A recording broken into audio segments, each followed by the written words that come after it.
Қарағандыдан алдыда қозор қошеметті арнайы. Ұланғасыр Қабиев. Ассалаумағалейкум Алматы. Билет қайтамыз. Ассалаумағалейкум болсын. Кетті. Саған шашылған, тарам-тарам күн жолдардан, табан-табан бұл шаңғаннан келген. Шамам шектелмейді, базар-балар шектелмейді, аман-аман әкелмейді. Қиялады алымнан саған, ұлағыңды ұйғырдың жүрсің. Şaderimde şadırmay şansana, yüreğimde şarkısın seni. Basınma sesin başımda, yüzün gitmez sayı yanımda.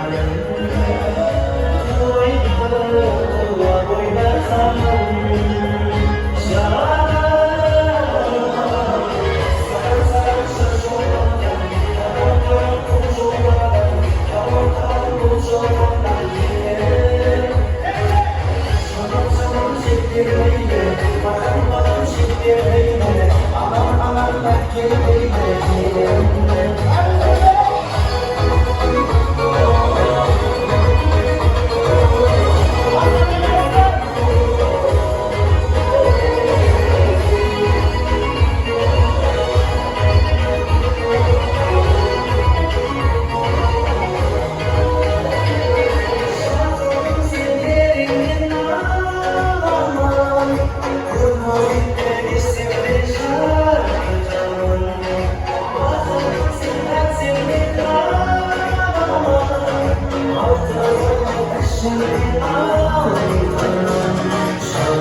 Şekeri